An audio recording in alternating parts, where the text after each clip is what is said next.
ఇందుకూరుపేటలో settle కోర్టులో ఆడదాం ఆంధ్ర నిర్వహించినారు గుణపాటి సురేష్ రెడ్డి. మాట్లాడుతూ చదువే కాదు ఆటల్లో కూడా ముందుండాలని జగన్మోహన్ రెడ్డి లక్ష్యమని అన్నారు. ఈ కార్యక్రమంలో వైసీపీ నాయకులు కైలాసం శ్రీనివాసరెడ్డి, లేవూరు వెంకిరెడ్డి, భాను, వాసు తదితరులు పాల్గొన్నారు.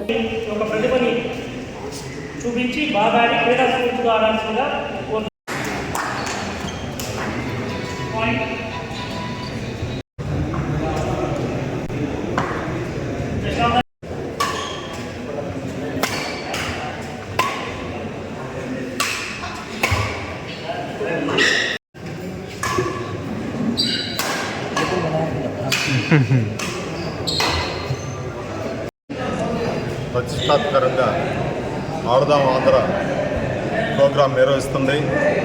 ఆడదాం ఆంధ్రలో ముఖ్య ఉద్దేశం చదువుతో పాటు దారిద్ర్యం కూడా అవసరమని, అదేవిధంగా ఈ గవర్నమెంట్ ఏ విధంగా అయితే మెడికల్ మీద చదువుల మీద ప్రత్యేక శ్రద్ధ చూపిస్తుందో అదేవిధంగా నేటి పిల్లలు చదువుల మీదే కాన్సన్ట్రేషన్ చేసి దేహం యొక్క ఆరోగ్యాన్ని గురించి పట్టించుకోవట్లేదన్న ఉద్దేశంతో ఈ సంవత్సరమే ఈ ప్రోగ్రాం స్టార్ట్ అయింది. ప్రతి సంవత్సరానికి ఇది బాగా డెవలప్ అయ్యి అందరూ ఆడుదాం ఆంధ్ర విధంగా ప్రతి దగ్గర క్రీడలకు ప్రోత్సాహం కలిగిస్తూ ఉన్నందుకు జగన్మోహన్ రెడ్డికి ధన్యవాదాలు తెలుపుతున్నాను.